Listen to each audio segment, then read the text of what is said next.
Homesteaders, gardeners, and cooks. My name is Jennifer. Welcome to Miles Away Farm. Thanks for joining me in my kitchen.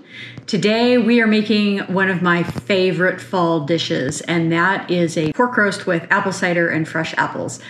Apples and pork just go super well together. I think most people know that, and I look forward to making this every fall. It is one of my very favorite dishes.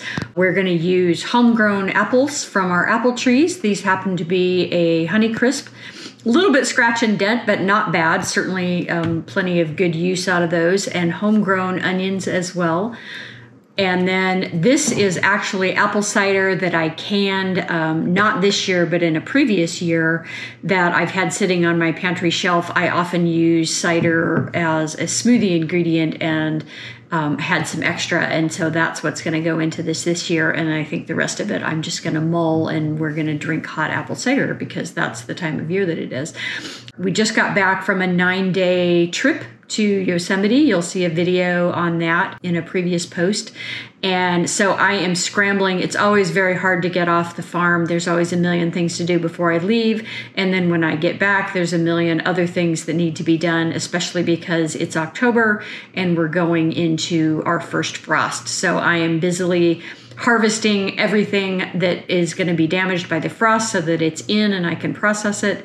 And then I'm also moving in lots of different plants that have been outside over the course of the summer that now need to come inside. So like my bay leaf tree that lives on my porch in the summer comes inside and lives in a sunny window during the winter time. And so lots of scrambling. This is a wonderful meal to have cooking in your oven while you're doing lots of other things. It does take a 24-hour marinade where you put the salt and sugar rub on it and let it sit for 24 hours. So this isn't one of those things you can just pull out of the freezer, throw the roast in the microwave to thaw out, and then have it on the table a couple of hours later. It is kind of an all-day project while you're doing other things, but it is well worth the effort and absolutely delicious. Let's get started. So this is a local pork roast that we just got back from the butcher a couple of days ago, and he didn't label what type of pork roast these were. I assumed this was a pork butt because that's typically what it is. It turned out it was a pork loin roast, which is a little higher end cut. If I'd known it was a pork loin, I probably would have saved it for something else, but it was certainly delicious. And we're mixing here a 1/4 cup of salt with a 1/4 cup of brown sugar. And then I'm making a crosshatch on the fat cap of this roast. And this wasn't a particularly fat pig, and so the fat cap on here is pretty minimal, but about a 1/2 inch diagonal cross cut on there. And then I'm just going to cover this roast with this salt and sugar mixture. You don't see it here, but I'm doing the back side and the sides as well, and then trying to make sure that we get down into the crevices on that fat cap.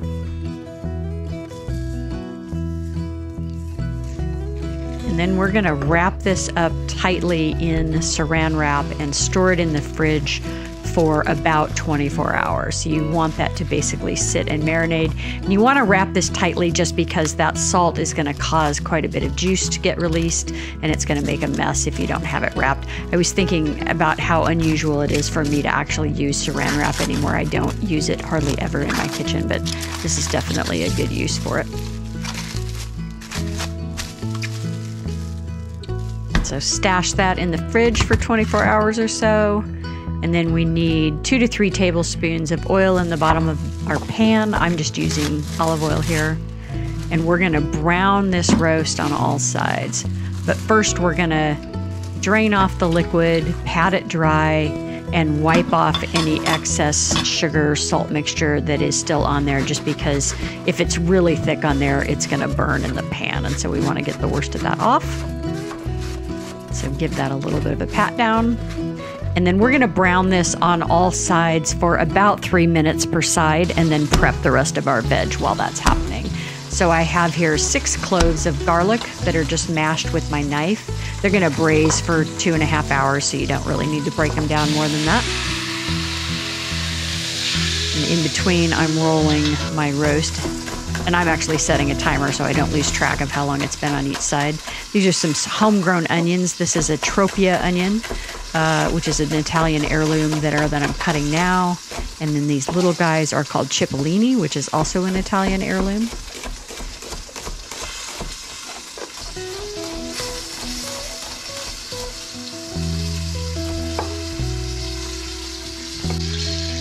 It's always tricky to brown the ends on this, so I'm kind of leaning it up against the side in order to get some browning on the end. You can see that's a loin there and not just a typical butt roast. I'm going to need 1 3/4 cups of apple cider.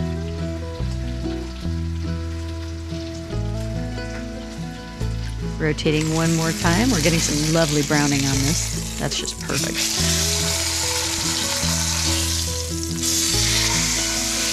And then once it's done and I'm getting ready to braise it, I'm going to want that fat cap to be up so that it kind of melts and helps baste the roast as it's cooking. We're going to sprinkle around the roast our onions and our garlic, and we're going to saute it for another 2 or 3 minutes just to soften up that onion and garlic, get a little bit of the fond off the bottom of the pot.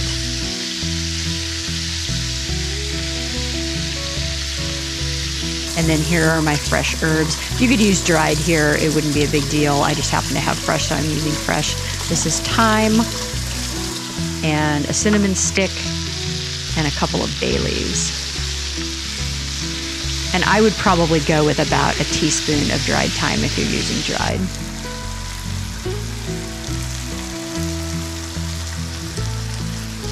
Tuck the bay leaves down in there, tuck the cinnamon stick down in there. You don't really taste the cinnamon, it just kind of adds to the overall flavor. And then pour in our apple cider, or a little bit of pepper. You don't need to add any additional salt because we've got a lot of salt from that rub. And then that gets stashed in your oven at 275 for about 2.5 hours. It's going to depend a little bit on the size of your roast.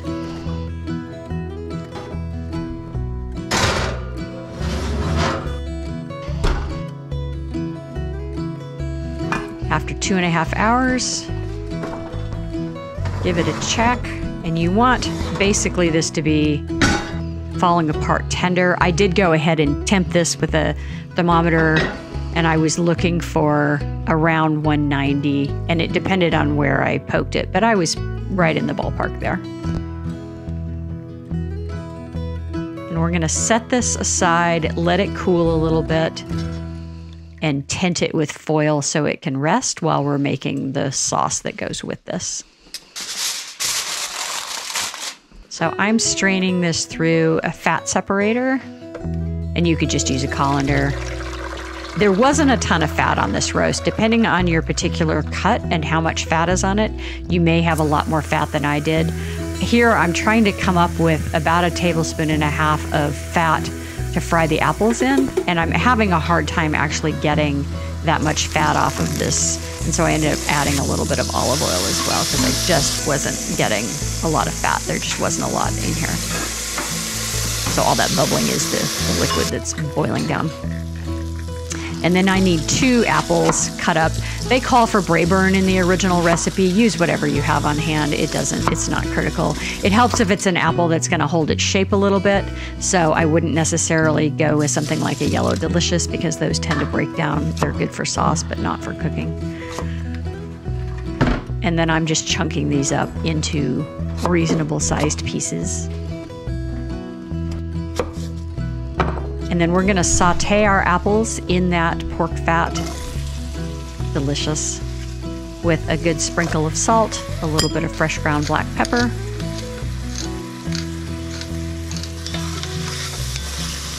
Until we start getting a little bit of color on those slices. So again, while that's happening, I'm getting the rest of the stuff prepared. I need a little bit of cornstarch in some additional apple cider. We're going to use that to thicken up this sauce. You could use whatever thickener you had. Tapioca would work, cornstarch would work, arrowroot powder would work. And then I like to use my finger when I mix that. I think it's much easier to not end up with a pocket of cornstarch on the bottom. The recipe calls for apple butter here. I did not have any apple butter, so I'm just using apple sauce. It's going to be slightly less spiced. Because of that, you could put a pinch of pumpkin pie spice in here if you wanted to. My husband is not a huge fan of baking spices in savory dishes, and so I just left it. And then now that this is cooled off a little bit, I'm just pulling off the fat cap using my fingers. And of course, giving it a bit of a taste because it's just delicious. And then I'm just pulling this apart. You can see that that's a loin there. Filtering our braising liquid back into our saucepan now that our apples are fully cooked. And trying not to pour off the fat that's come to the surface there, although there really isn't very much of it. And the extra filtering is optional here. It's not really that necessary. Bring that to a boil. Get all the fond off of the bottom that may have collected. Add in your cornstarch. Add in your sauce or apple butter. Give everything a nice stir, bring that back to a boil, and we're just gonna thicken that up into a nice sauce. I'm tasting it here just to make sure that it doesn't need anything. It's perfect. And then I'm adding a tablespoon of apple cider vinegar just to brighten it up a little bit. Slicing up our beautiful pork loin in a very awkward way because this plate was not flat and not the easiest thing to cut in, so forgive me for how horribly awkward this looks. This is basically the meat that was around the ribs on this, and oh my gosh, so delicious. It's like basically pork ribs, but braised in cider. Coming over to give my husband a bite. So checking how we're doing here. Has this boiled down enough? Is it thickened up nicely? It's looking good. And then I decided to serve this with a couple of delicata squash that I had baked because I thought that would be delicious. And over the course of the next couple of days, we ate this with mashed potatoes as well. So we had a couple of different meals. And then one night we did roasted cauliflower. So lots of different sides that you could do along with this. I'm just checking to make sure that's cooked all the way through. These are also from the garden. And man, the apples and the cider and the sauce here over that delicata squash, really delicious. Definitely recommend that as a pairing.